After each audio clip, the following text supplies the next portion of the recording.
Hello everyone, welcome to all of you and PW UPPSC वाला। अपने पड़ोसी देश पाकिस्तान से एक बड़ी इंटरेस्टिंग न्यूज़ निकल के आ रही है कि वहाँ पे लगभग 102 से ज़्यादा सैनिकों को मार दिया गया है। वहाँ की एक बलूच लिबरेशन आर्मी एक जो ग्रुप है, उस ग्रुप ने, एक इंडिपेंडेंस ग्रुप है, उसने वहाँ पे 102 पाकिस्तानी सैनिकों को कुछ पर्टिकुलर 2-3 दिन के अंतराल में यहाँ पे मार दिया, जिसमें उन्होंने खुद क्लेम किया कि लास्ट 6 घंटे में उन्होंने 40 से ज़्यादा सैनिकों को मारा है और कई सारे सिविलियन अलग है। तो ये काफ़ी खतरनाक डेवलपमेंट हुआ है। अब ये डेवलपमेंट ओवरनाइट तो हुआ नहीं, इसके पीछे कई सारे फैक्टर्स होंगे, इसके कई सारे पाकिस्तानी वहाँ पे लिंकेजेस होंगे, बैकग्राउंड्स होंगे, उनका एक्सप्लॉयटेशन हुआ, उनके साथ किस तरह की चीज़ें हुई हैं, उसका रिपरकर्शन एक्चुअल में ये चीज़ देखने मिल रहा है। तो वो चीज़ हम यहाँ पे आज समझने की कोशिश करेंगे कि आखिर ये मोमेंट का, ये जो इंसिडेंट हुआ, इसका बैकग्राउंड क्या है।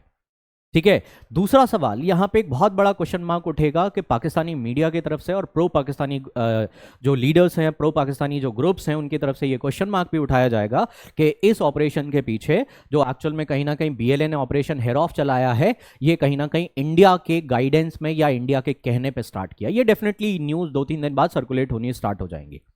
रीजन क्या है?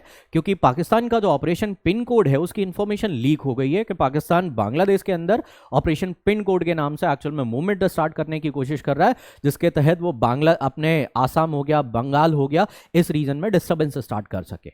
तो कहीं ना कहीं वो पॉइंट आउट करेगा इंडिया की तरफ कि इंडिया एक्चुअल में इस तरह की चीजें करना चाह रहा है, वो पाकिस्तान को डिस्टेबलाइज करना चाह रहा है, वो इंडिया की तरफ यहाँ पे इंडिकेट करने की कोशिश करेगा और ये 2-3 दिन में डेवलपमेंट देखने मिलेंगे। तो हमें ये भी समझना पड़ेगा क्या वास्तव में इंडिया का इन्वॉल्वमेंट है या ऐसे ही इस तरह की ये एक हाइपोथेटिकल सिचुएशन क्रिएट करी जा रही है। तीसरा मुद्दा यहाँ पे ये बनेगा कि इसकी वजह से एक्चुअल में हमारे ऊपर इम्पैक्ट क्या पड़ रहा, क्योंकि ये जो इंसिडेंट है बांग्लादेश में अगर देखो, पाकिस्तान देखो, नेपाल देखो, मालदीव देखो, अपने चारों तरफ कहीं ना कहीं ये इस तरह के डिस्टेबलाइजेशन स्टार्ट हो चुके हैं। तो इसका इम्पैक्ट इंडिया के ऊपर क्या है, ये हमें समझने की जरूरत है। यहाँ पे हम लोग शुरुआत करते हैं यहाँ से कि आखिर हुआ क्या है कि कल एक्चुअल में एक बड़ी इंपॉर्टेंट न्यूज फ्लैश हुई कि ऑपरेशन हेरॉफ के तहत बीएलए ने ऑफिशियली ये क्लेम किया, बलूच लिबरेशन आर्मी जो उनका एक ग्रुप है, एक इंसर्जेंट ग्रुप एक्चुअल में कह सकते हो, कि वहां पे बीएलए ने एक्चुअल में वहां पे जो है ऑपरेशन हिरॉफ के तहत 102 पाकिस्तानी सोल्जर्स को वहां पे मार दिया।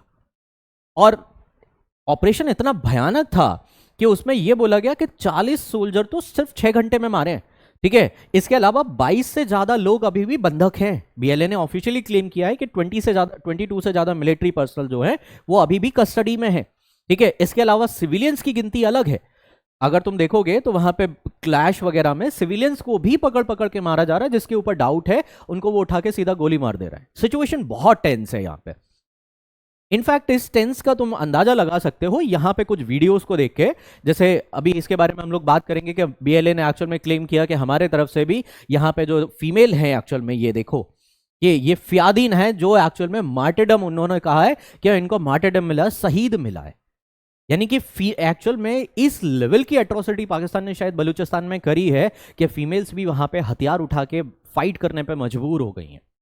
तो 2 लोग, बीएलए ने क्लेम किया कि पाकिस्तानी आर्मी की तरफ से जो ऑपरेशन चलाया गया उसमें बीएलए ने 2 को माना है। पाकिस्तानी न्यूज की बात करें तो उन्होंने 5 को माना है। बट जो भी है, वहां पे बलोच को भी कहीं ना कहीं वहां पे कॉन्सिक्वेंसेस फेस करने पड़े। अब इसका इंटेंसिटी का अंदाजा आप इन वीडियो से लगा सकते हो जो एक्चुअल में सर्कुलेट हो रहे हैं। यहाँ पे जो वीडियोस एक्चुअल में यहाँ पे सर्कुलेटेड है, उन वीडियोस को देके आप अंदाजा लगा सकते हो कि ये आर्मी पर्सनल व्हीकल्स हैं और सिविलियंस के व्हीकल्स हैं जिनको एक्चुअल में उड़ा दिया गया, पूरा बॉम्बिंग करी गई है। ठीक है। इसके अलावा यहाँ पे ये देख सकते हो, ये दिन की फुटेज है जो एक्चुअल में काफी वायरल हुई है इंसिडेंट होने के बाद, कि ये देखिए जहां पे भी उनको मौका मिला वहां पे उन्होंने इस तरह के इंसिडेंट्स किए। यानी कि इतना टेंस सिचुएशन है कि वहां पे जो नॉर्मल बसेस हैं उनसे उतार के लोगों को आइडेंटिटी कार्ड चेक करा गया कि आप अगर पंजाब प्रांत से हैं, पाकिस्तान के पंजाब प्रांत से हैं, तो उन्होंने उतार के सीधा शूट आउट कर दिया, सीधा गोली मार दी। मतलब उन्होंने साफ मना कर दिया कि पाकिस्तानी पंजाब प्रांत का कोई भी बलूचिस्तान में एंटर नहीं होना चाहिए। अगर हो गया तो फिर वो उसके साथ यही अंजाम होगा। अब रीजन, इतनी हेट्रेड या इतनी खतरनाक सिचुएशन हुई क्यों? क्या एक दिन में पैदा हुई? नहीं, इसके पीछे एक्चुअल में पाकिस्तान की अपनी हिस्ट्री है। अगर हम लोग थोड़ा सा इस चीज को भूल जाते हैं कि इंडिया पाकिस्तान जब डिवाइड हुआ, तो उसके इंडिया पाकिस्तान डिवाइड होने के पहले ही कुछ घटनाएं स्टार्ट हो गई थी कि एक्चुअल में जैसे हम लोग जम्मू कश्मीर की बात करते हैं, हम जूनागढ़ की बात करते हैं, इन सब हैदराबाद की बात करते हैं, बट हम बलूचिस्तान को भूल जाते हैं। उस टाइम पे जब एक्चुअल में पार्टीशन हो रहा था तो इंडिया पाकिस्तान के साथ साथ बलूचिस्तान का भी पार्टीशन हुआ है, क्योंकि बलूचिस्तान भी कॉलोनियल वहां पे एरिया था। तो उसको चॉइस दी गई कि आप पाकिस्तान के साथ मर्ज होना चाहते हैं, इंडिया के साथ मर्ज होना चाहते हैं, या इंडिपेंडेंट कंट्री बनना चाहते हैं। तो 4 अगस्त को एक मीटिंग होती है दिल्ली के अंदर, जिसमें लॉर्ड माउंटबेटन होते हैं, ठीक है, वहां पे खान ऑफ कलात जो एक्चुअल में तुम्हारे एक तरीके से कह सकते हो कि उस टाइम के जो बलूचिस्तान के लीडर थे वो पार्टिसिपेट करते हैं, और मोहम्मद अली जिन्ना, नेहरू जी, ये सब लोग पार्टिसिपेट करते हैं। और इसमें जो वहां के बलूचिस्तान के जो लीडर थे उन्होंने कन्वे किया माउंटबेटन को कि हम किसी के साथ नहीं जाना चाहते, हम इंडिपेंडेंट बनना चाहते हैं। और इस चीज को मोहम्मद अली जिन्ना ने खुद प्रेज किया कि हाँ हाँ बिल्कुल आप इंडिपेंडेंट बनिए। 12 अगस्त 1947 को एक मीटिंग होती है और वहां पे मोहम्मद अली जिन्ना एक्चुअल में उनको प्रेज करते हैं कि ठीक है, आपने बहुत अच्छा डिसीजन लिया, आप इंडिपेंडेंट हो जाइए। अब जब मोहम्मद अली जिन्ना ने उनको इंडिपेंडेंसी के लिए प्रेज किया तो फिर एक्चुअल में ये बलूचिस्तान पाकिस्तान में मिला कैसे? ये सब हुआ 15 अगस्त के पहले के, जब तक एक्चुअल में ऑफिशियल पार्टीशन नहीं हुआ उसके पहले। जैसे ही ऑफिशियल पार्टीशन कंप्लीट हुआ, ठीक है, ब्रिटिशर्स ने यहां से अपने चार्जेस को हैंडओवर किए इंडिया और पाकिस्तान को और बलूचिस्तान को, उसके बाद कहानी स्टार्ट शुरू हुई। ये हम नहीं कह रहे, बल्कि ये किताब है बलोच नेशनलिज्म द और इट्स ओरिजिन एंड डेवलपमेंट, ठीक है, जो ताज मोहम्मद ने लिखी है। उन्होंने बोला कि एक्चुअल में 12 अगस्त के बाद एक मीटिंग हुई जिसमें एक्चुअल में बलूचिस्तान के जो लीडर हैं उनको इन्वाइट किया गया, ठीक है। ये जो लीडर हैं मीर अहमद यार खान, इनको एक्चुअल में यहां पे इनवाइट किया गया कि आपको मोहम्मद अली जिन्ना जी ने बुलाया है और आप आके मिलिए, और यहाँ पे हम दोनों के आपसी रिश्ते कैसे होंगे, आगे चल के कैसे हम लोगों को क्या करना है उस पर डिस्कशन करना है, ठीक है भाई। और यहाँ पे वो आते हैं तो उसके बाद उनको वहां पे इनडायरेक्टली धमकी दी जाती, मतलब उनको उम्मीद थी कि एक इंडिपेंडेंट कंट्री के लीडर के तौर पे वो आए हैं तो रेड कारपेट मिलेगा, सारी चीजें होंगी, बहुत अच्छे से ट्रीट किया जाएगा, एक राजा के तौर पे ट्रीट किया जाएगा। बट ऐसा कुछ नहीं हुआ। उनको एक नॉर्मल वहां पे ट्रीटमेंट मिला। तो उन्हें कहीं ना कहीं डाउट हुआ इस चीज पे कि यार ये कैसे कर सकते हैं, ये कि हम एक इंडिपेंडेंट कंट्री के पीएम के तौर पे या एक लीडर के तौर पे हम आए हैं, ठीक है, एक राजा के तौर पे हम आए हैं, तो एक तरीके से हमें एक जो प्रोटोकॉल है उस प्रोटोकॉल मिलना चाहिए। तो पहला डाउट इनका, इस बाकायदा इन्होंने किताब में ये मेंशन किया कि पहला डाउट एक्चुअल में मीर अहमद को यहां पे डाउट लगा जब उनको प्रोटोकॉल नहीं मिले। लेकिन फिर वो आगे बढ़े, वहां पे मीटिंग हुई तो वहां पे जो पाकिस्तानी पीएम थे उन्होंने दबी आवाज में वहां पे ये चीज बोला कि आप इस्लामाबाद यानी कि पाकिस्तान के साथ मर्ज हो जाओ।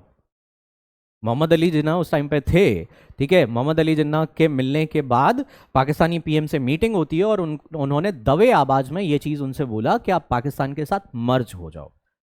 तो थोड़ा सा वहां पे अजीब लगा। देन उसके बाद यहां पे धीरे धीरे करके पाकिस्तान की आर्मी ने वहां पे प्रॉब्लम्स क्रिएट करना शुरू कर दी, और अराउंड दिसंबर 47 को पाकिस्तान वहां पे काफी ज्यादा प्रॉब्लम्स हो गई। तो बलूचिस्तान के जो जनरल थे, जनरल परवेज, उन्होंने एक्चुअल में वहां पे ब्रिटिश गवर्नमेंट को कोऑर्डिनेट करने की कोशिश करी कि आपने हमें एक्चुअल में इंडिपेंडेंट बनाया है तो आप हमें एक्चुअल में सपोर्ट करिए यहां पे और हमारी इंडिपेंडेंसी को सिक्योर करिए। लेकिन वहां पे ब्रिटिशर्स ने रिफ्यूज कर दिया कि नहीं, हम आपको आर्मी सपोर्ट नहीं दे सकते जब तक हम पाकिस्तान से ना पूछ लें। यानी कि पाकिस्तान ने अपनी डिप्लोमेसी से ब्रिटेन को कहीं ना कहीं इन्फो दे दी थी, इंफॉर्मेशन दे दी थी, उनको अपने तरफ मिला लिया था कि हम बलूचिस्तान को एक्वायर करने वाले हैं। यानी कि ब्रिटिशर्स भी कहीं ना कहीं इस चीज में इन्वॉल्व रोल प्ले कर रहे थे कि बलूचिस्तान एक्चुअल में पाकिस्तान का पार्ट बन जाए। तो उन्होंने वहां पे रिफ्यूज किया। फिर रिफ्यूज करने के बाद ये भी वहां पे डिटेल मिलता है कि उन्होंने इंडिया के साथ कांटेक्ट किया। अराउंड 1948 के टाइम पे उन्होंने वहां पे जो है इंडिया के साथ भी एक्चुअल में वहां पे क्या कहते हैं कांटेक्ट किया। नेहरू जी और पटेल जी उस टाइम पे थे, उनके साथ कोऑर्डिनेट किया कि आप हमें एक्चुअल में असिस्ट करिए और हम भारत में मिल जाना चाहते हैं। उन्होंने ऑफर दिया कि हम भारत में मिल जाएं, लेकिन एक्चुअल में क्योंकि हम जम्मू कश्मीर में प्रॉब्लम में थे, उधर पे पाकिस्तान ने हमारे जम्मू कश्मीर वाले एरिया में काफी प्रॉब्लम क्रिएट कर रखी थी, तो हम इस पोजीशन में नहीं थे कि हम बलूचिस्तान को कोई सपोर्ट दे पाए। और इसका खामियाजा ये हुआ कि बलूचिस्तान एक्चुअल में कहीं ना कहीं बेबस हो गया और अल्टीमेटली वहां पे एक किताब है बाकायदा कि यहाँ पे accession of Kalat myth and reality, इसमें ये चीज बोला गया है कि वो एक्चुअल में जो खान साहब थे वो हेल्पलेस हो गए और धीरे धीरे करके वहां पे बलोच सरदार जो उनके सपोर्टर थे उनको जिन्ना ने ऑफर दे के ब्राइबरी करके अपने साइड मिला के वहां पे एक्चुअल में बलूचिस्तान को अपना पार्ट बना लिया, एनेक्स कर लिया। मतलब वहां के जो बलोच लीडर उनके जो सपोर्टर थे उनको अपने तरफ मिलाया, वहां पे ब्राइवरी दी, वहां पे ऑफर्स दिए और अपने साइड मिला लिया। इस तरीके से इलीगल ऑक्यूपेशन पाकिस्तान ने यहां पे किया बलूचिस्तान का। तो एक टीस वहां पे थी, ठीक है, चीजें गई धीरे धीरे करके, ये सब सारी चीजें हुई धीरे धीरे करके। देन उसके बाद पाकिस्तान ने वहां पे, क्योंकि देखो किसी भी कंट्री को अगर इलीगली एक्वायर किया जाए तो फिर वहां पे मूवमेंट्स तो स्टार्ट होंगे ही होंगे। तो ठीक है, उन्होंने रियलिटी को एक्सेप्ट किया, चीजें आगे बढ़ने लगी, लेकिन उनके साथ गलतियां धीरे धीरे करके पाकिस्तान आर्मी ने और पाकिस्तानी जो गवर्नमेंट है उन्होंने बलूच एरिया के बारे में कभी नहीं सोचा। वहां पे सिर्फ उनका हिस्सा बना लिया, वहां पे एक्वायर कर लिया, लेकिन एक्चुअल डेवलपमेंट, एक्चुअल फैसिलिटीज उनको कभी नहीं पहुंचाई। अब हुआ इंसिडेंट क्या कि अगर आप लोगों ने हिस्ट्री को कनेक्ट किया हो तो याद होगा कि 1973-74 के टाइम पे आसपास वहां पे रशिया एक्चुअल में अफगानिस्तान में कम्युनिस्ट गवर्नमेंट एस्टैब्लिश कर चुकी थी। कम्युनिस्ट गवर्नमेंट, अगर याद होगा कि वहां पे 1973-74 के आसपास कम्युनिस्ट गवर्नमेंट अफगानिस्तान में आ चुकी थी और वो कम्युनिस्ट गवर्नमेंट के सहारे रशिया, एक्चुअल में कोल्ड वॉर का टाइम था तो रशिया उस टाइम का जो यूएसएसआर है वो एक्सपैंड कर रहा था, वो अपनी आइडियोलॉजी को एक्सपैंड करना चाहता था, तो अफगानिस्तान उसके अंडर में आ गया था और उन्होंने ये सोचा कि हम क्यों ना बलूचिस्तान में भी एक्चुअल में कहीं ना कहीं पाकिस्तान की तरफ भी एक्सपैंड करें। तो वहां से थोड़ा बहुत असिस्टेंट यूएसएसआर से बलूचिस्तान को मिला और एक इंफॉर्मेशन निकल के आई जब हमने ये सारी चीजों के ऊपर सर्च किया कि वहां पे ट्रिगर पॉइंट बना क्या कि जुल्फिकार अली भुट्टो जो वहां के प्राइम मिनिस्टर थे, जैसे बांग्लादेश के साथ एक्चुअल में इंसिडेंट हुआ था कि जो मुजीबुर रहमान थे जब वो प्रधानमंत्री बने तो उनको वहां पे एक्चुअल में प्रधानमंत्री नहीं रहने दिया गया, हटा दिया वहां की सेना ने, और जिस तरीके से वहां पे बांग्लादेश में एट्रॉसिटीज हुई वो फिर उसके बाद 71 में वो टूटा। यही सिमिलर इंसिडेंट 1973 में बलूचिस्तान में हुआ कि जुल्फिकार अली भुट्टो ने वहां की बलूचिस्तान की जो पॉलिटिकल पार्टी थी उस पॉलिटिकल पार्टी को एक्चुअल में वहां पे खत्म किया। वहां पे उनके सीएम थे, जैसे अपने यहाँ पे सीएम होते हैं वहां पे भी सीएम थे, वहां पे उनकी सरकार को गिरा दिया और पूरी तरीके से वहां पे कंट्रोल कर लिया। यानी कि स्टेट गवर्नमेंट, जैसे अपने यहाँ पे प्रेसिडेंट रूल कॉन्स्टिट्यूशनली होता है, लेकिन वहां पे इलीगल तरीके से बलूचिस्तान स्टेट गवर्नमेंट को गिरा दिया गया और उनके जो लीडर्स थे उनको वहां पे गलत तरीके से क्रिमिनल चार्जेस लगा के, गलत तरीके से वहां पे चार्ज फ्रेम करके और उनको मारना शुरू कर दिया और किलिंग, एक्चुअल में क्लिंजिंग, एथनिक क्लिंजिंग बोल सकते हो कि जिनोसाइड स्टार्ट कर दिया वहां पे। जुल्फिकार अली भुट्टो के टाइम पे हुआ, 73 की बात है। इस चीज से फ्रस्ट्रेट हो गए बलूचिस्तान के कुछ लोगों ने एक्चुअल में अफगानिस्तान कॉन्टैक्ट किया, कम्युनिस्ट रिजीम के साथ वहां पर रिलेशन डेवलप करने की कोशिश करी कि हमें असिस्ट किया जाए, और इसी का नतीजा ये निकला कि यहां पे दो पॉलिटिकल लीडर जिनका कोड नेम उस जमाने में रखा गया मीसा और सासा। मीसा और सासा दो फिगर हैं, दो इंपॉर्टेंट पर्सनालिटी हैं, ये कोड नेम है उनका, और उन्होंने यहां पे बलोच मूवमेंट स्टार्ट कराने में शुरुआत करी। मीसा और सासा आखिर हैं कौन? ये काफी लंबे टाइम बाद इनकी इंफॉर्मेशन निकल के आई कि मीसा एक्चुअल में कोड नेम था नवाब खैर बख्श मर्री, ठीक है, इनके बारे में कि ये इनका नाम था कोड नेम मीसा, और साशा एक्चुअल में जो थे वो शेर मोहम्मद मर्री या जनरल को जनरल सेरॉफ भी बोलते हैं, ये पर्सन, ये एक्चुअल में इनका नाम कोड नेम था सासा। इन दोनों ने वहां पे धीरे धीरे करके बलूचिस्तान रीजन में बलोच वहां पे मूवमेंट को स्टार्ट किया। लेकिन किस्मत खराब कैसे कि 1989 में यूएसएसआर ने जिनेवा अकॉर्ड के तहत अफगानिस्तान से विड्रॉ करने का प्लान कर लिया कि हम एक्चुअल में यहां से विड्रॉ करेंगे। इनफैक्ट 1986 में पाकिस्तान ने आईएसआई यूएस ने आईएसआई को सपोर्ट करना शुरू किया था, हथियार देने शुरू किए थे। इन हथियारों का उपयोग इन लोगों के ऊपर वहां पे आईएसआई ने किए, कई सारे लोगों का जिनोसाइड वहां पे किया कि जो एक्चुअल में पाकिस्तान को उस टाइम पे हथियार मिल रहे थे वहां पे सपोर्ट के, वहां पे क्या कहते हैं, जो कोल्ड वॉर के तहत वहां पे प्रॉब्लम्स क्रिएट हुई थी कि यूएस और यूएसएसआर के बीच में आइडियोलॉजिकल कॉन्फ्लिक्ट था और बैटल ग्राउंड बना हुआ था अफगानिस्तान। तो अफगानिस्तान में वहां पे मुजाहिदीन क्रिएट करे, यूएस ने हथियार दिए, लेकिन उनको ट्रेनिंग देने की जिम्मेदारी आईएसआई की थी। तो आईएसआई ने जो पैसा, फंडिंग, जो हथियार आ रहे थे, उनका इस्तेमाल यहाँ पे बलोच जो मूवमेंट से स्टार्ट हो रहा था उसको निपटाने में किया।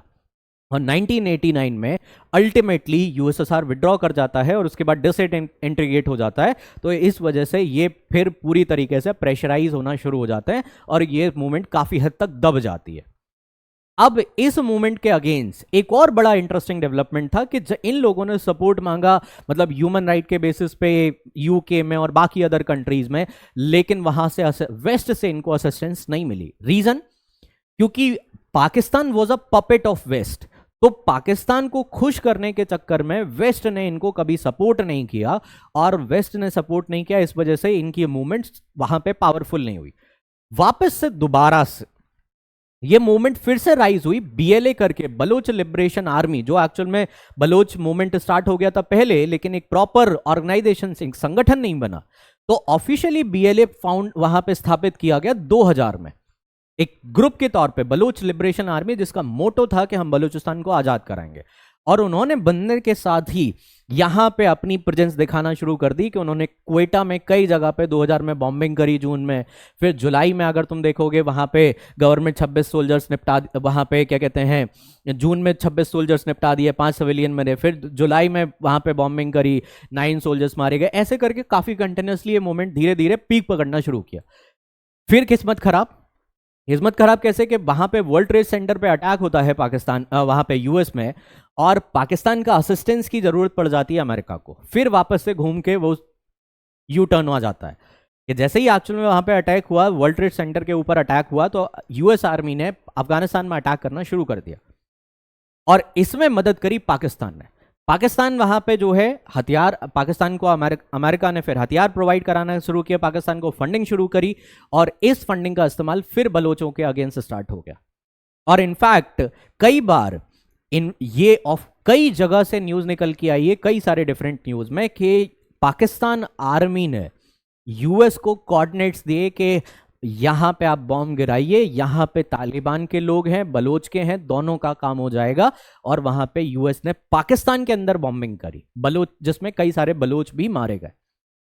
तो इस तरह की चीजें इससे फिर से क्रश डाउन हुए, उनका मूवमेंट काफी आगे नहीं बढ़ पाया। और ये सारी चीजें, मतलब मूवमेंट चल रहे थे लेकिन उतनी इंटेंसिटी नहीं थी। अब ये अचानक से इंटेंसिटी, इतनी पावरफुल इंटेंसिटी कैसे आई? ये इंटेंसिटी आई कि वापस से जब तालिबान एक्चुअल में रिजीम, 2019 में तालिबान रिजीम, इनफैक्ट अगर इसकी बात करें 2014 से 2014 में सी जिनपिंग आते हैं चाइना में, वहां पे वन ओबीओआर का कॉन्सेप्ट आता है, सीपैक का कॉन्सेप्ट आता है उसी साल।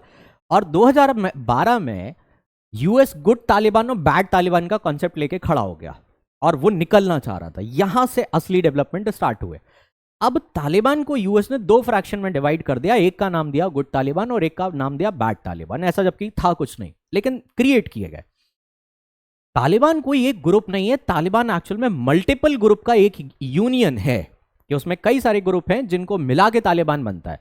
अब इसी गुड तालिबान बैड तालिबान के चलते अफगानिस्तान में एक ग्रुप बना जिसका नाम था तहरीक-ए-तालिबान पाकिस्तान, टीटीपी। ये सारा इंसिडेंट 2012 से 2014 के बीच में हो रहा था। तो टीटीपी जो है, तहरीक-ए-तालिबान पाकिस्तान, जो कि तालिबान का हिस्सा था, एक फ्रैक्शन था, वो एक्चुअल में उनकी जो रूट्स हैं, या कह सकते हो जो बलूचिस्तान के जो लिंक्स हैं, वो एक्चुअल में कल्चरली एक दूसरे से कनेक्टेड है। मतलब जैसे अपना नेपाल का हम लोग कहते हैं रोटी बेटी रिश्ता है, तो ऐसा ही रिश्ता यहां पे। तो टीटीपी ने, अफगानिस्तान के अंदर जो टीटीपी है, उसने बलोच को सपोर्ट करना शुरू किया। और टीटीपी इंटरेस्टेड है क्वेटा वगैरह में कि वो हमारे कंट्रोल में आए, शरीयत लॉ वगैरह स्टार्ट हो। वहां से ये थोड़ा सा बैकअप स्टार्ट हुआ, इनके बीच में लिंक बनना स्टार्ट हुए। 2014 जब सीपैक लॉन्च हुआ, तो सीपैक लॉन्च करके पाकिस्तान ने वहां पे बलूचिस्तान जनता को ये भरोसा दिलाया कि जो चीजें हमसे गलती हुई हैं हम उनको वापस से ठीक करेंगे, और सीपैक आएगा, सीपैक से एक्चुअली में सब कुछ अच्छा हो जाएगा, यहाँ सबको रोजगार मिलेंगे, सबको यहाँ पे डेवलपमेंट मिलेगा, सब कुछ मिलेगा जो आप चाहोगे। तो थोड़ा सा वो मूवमेंट धीरी हुई, क्योंकि पब्लिक सपोर्ट उतना नहीं मिला, क्योंकि एक ट्रस्ट वापस से वही चीज होती है ना कि गवर्नमेंट ने अनाउंस किया तो चलो एक बार भरोसा करके देख लेते हैं, और ये चीज वहां पर स्टार्ट हुई। अब धीरे धीरे करके उनको ये रियलाइज हुआ कि पाकिस्तानी गवर्नमेंट यहां से रिसोर्सेज लेके, कि ग्वादर एक्चुअल में वो बलूचिस्तान का हिस्सा है, यहां से रिसोर्सेज लेके गैस हो गया, कोल हो गया, कॉपर हो गया, इन सब निकाल के वो सिर्फ इसका इस्तेमाल, इसका बेनिफिट यूज करेंगे सिर्फ और सिर्फ पंजाब में और सिंध में, स्पेशली पंजाब में। मेजॉरिटी उसका जो डिस्ट्रीब्यूशन होगा वो पंजाब में जाएगा। तो उनको कहीं ना कहीं पंजाब के इसके साथ वो एक कहीं ना कहीं इंटेंसिटी क्रिएट हो जाती है कि यार हमारा सारा बेनिफिट तो सिर्फ पंजाब को मिल रहा है, हमें कुछ नहीं मिल रहा। वहां से 2016 से ये फिर वापस से धीरे धीरे करके रिवाइज होना शुरू हो गया। इसी बीच में तालिबान का तालिबान जो ग्रुप था अफगानिस्तान में, उसने अमेरिका को पीछे खींचना शुरू कर दिया और तालिबान ने काफी अच्छा एरिया कंट्रोल कर लिया। 2019 में डोनाल्ड ट्रंप 2019-20 के टाइम पे डोनाल्ड ट्रंप ने अनाउंस ही कर दिया कि हम तो यहां से साहब बाहर निकलेंगे। उन्होंने अनाउंस किया कि हम बाहर निकलेंगे, और जो वहां पे अरब में यूएई के अंडर में वहां पे जो एकॉर्ड हुई, ठीक है, उनके मीडिएशन में जो एकॉर्ड हुई तालिबान और इनके बीच में, और उसमें अफगानिस्तान से ये विड्रॉ कर गए। पाकिस्तान को ये लगा कि यार तालिबान आया है, तालिबान तो हमारा सपोर्टर है, ठीक है, तालिबान इनका सपोर्टर है, स्टार्टिंग में सब कुछ ठीक ठाक चला, लेकिन उसका एक फ्रैक्शन, के पूरा तालिबान नहीं कह सकते हो, लेकिन तालिबान का एक फ्रैक्शन, वो जो टीटीपी है, वो तो एंटी पाकिस्तानी रिजीम है, वो अभी भी बलोच को सपोर्ट कर रहा था। इसी बीच में तालिबान और पाकिस्तान के रिश्ते खराब होने स्टार्ट हो जाते हैं, और इतने खराब होते हैं कि पाकिस्तान ने झुंझुलाहट में अपने यहाँ पे जो भी अफगानी रहते थे, उन अफगानियों को, जो लगभग 8-9 लाख अफगानी थे, उनको रातों रात बेघर कर दिया, उनको पाकिस्तान से निकाल दिया कि भाई तुम्हें जरूरत नहीं है, तुम पाकिस्तान छोड़ दो। इसका सेंटिमेंटल नेगेटिव इफेक्ट पड़ा वहां पे अफगानिस्तान में।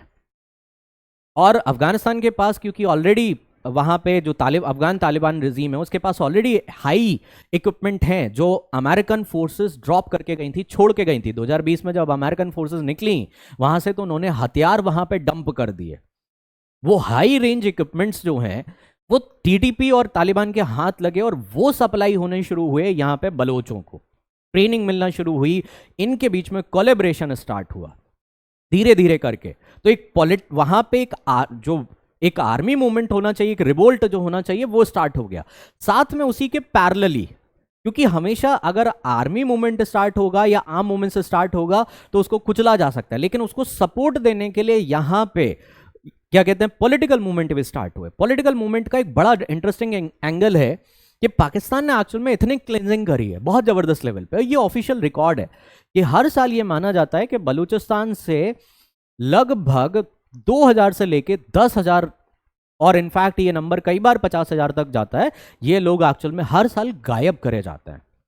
और ये उजागर हुई चीजें कब, कि अभी कुछ टाइम पहले एक जगह खोदी गई जहां पे 500 लोग एक्चुअल में इस तरीके से टाइड हाथ बंद करके वहां पे दफन थे, और उनकी बुलेट्स लगी हुई थी शरीर पे, क्योंकि वो कंकाल बन चुके थे, लेकिन वहां पे बोन्स उनकी ब्रेक थी, तो उनके हाथ इस तरीके से बंधे हुए, और एक जगह पे 500 लोग, वहां पे 500 लोग मिलना, ये शॉकिंग चीज है कि आपने उनको मार के एक जगह गाड़ दिया है। इस तरह की जब चीजें मिली तो ये रियलाइज हुआ कि पाकिस्तान आर्मी मार रही है। और इसी चीज के साथ ही यहां पे जो एक लेडीज हैं, डॉक्टर मरंग बलोच, ये एक्चुअल में लीडर हैं, वहां की बलोच लीडर है। इन्होंने वहां पे पाकिस्तान गवर्नमेंट के अगेंस्ट एक पॉलिटिकल मूवमेंट खड़ा कर दिया, जिसमें जो बेचारी बच्चियां हैं, फीमेल्स हैं, उनके घर वाले जो गायब हो गए, उन सबको लेके वहां से बलूचिस्तान से पैदल आके लाहौर तक, और यहाँ पे आके उन्होंने सरकार से डिमांड करी कि आप हमें जस्टिस दीजिए, जो लोग हमारे गायब हुए हैं वो कहाँ हैं, उनके हमें सारी चीज़ें चाहिए, डिटेल चाहिए कि क्या हुआ है, हमें कोई इंफॉर्मेशन नहीं है उनके बारे में, क्यों मारा गया, ये सारी चीज़ें उन्होंने वहां पे ये मूवमेंट स्टार्ट हुए। ये मूवमेंट्स में देख सकते हो, इसकी फुटेज है कि कितने लाखों लोग एक्चुअल में यहाँ पे लाहौर में आके घेराव शुरू किए। सरकार ने इनके साथ कोऑपरेट ना करके बल्कि इनके ऊपर अटैक करना शुरू कर दिया, इनके ऊपर लाठी चार्ज, वहां पे कोएर्सिव एक्शंस के धीरे धीरे करके वहां पे चोरी छुपे वहां पे पकड़ के अरेस्ट करके और मार के फेंक दिया जाना, इस तरह की चीजें स्टार्ट हुई।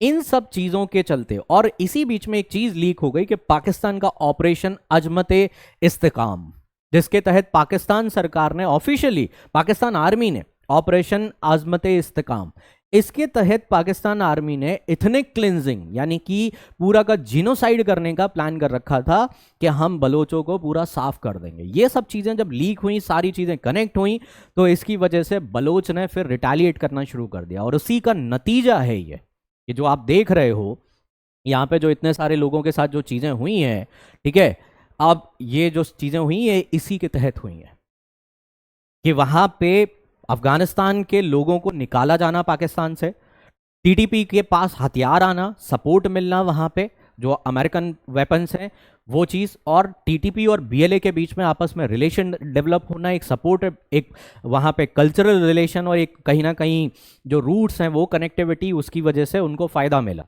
ठीक है, साथ में ह्यूमन राइट्स का भी एक जो एंगल है वो वेस्ट में एंटी पाकिस्तान मूवमेंट स्टार्ट हो चुके थे, तो इसी के तहत ही वेस्ट ने भी एक्चुअल में पाकिस्तान को सपोर्ट करने से मना कर दिया, क्योंकि ह्यूमन राइट्स की बातें यहाँ पे स्टार्ट हो गई थी, तो कोई भी इस झमेले में पड़ना नहीं चाहता था। तो इन सारी चीज़ों का नतीजा ये निकला। और साथ में जो एक्चुअल में बीआरआई के तहत जो पाकिस्तान कर रहा है कि बलूचिस्तान का जो एरिया डेवलप होना चाहिए, वो पाकिस्तान ने चाइना को सरेंडर कर दिया। इनफैक्ट इतनी बुरी सिचुएशन है कि ग्वादर पे बलूचिस्तान वाले मछली पकड़ने तक नहीं जा सकते हैं। अगर वो मछली पकड़ने गए तो उनको अरेस्ट कर लिया जाता है।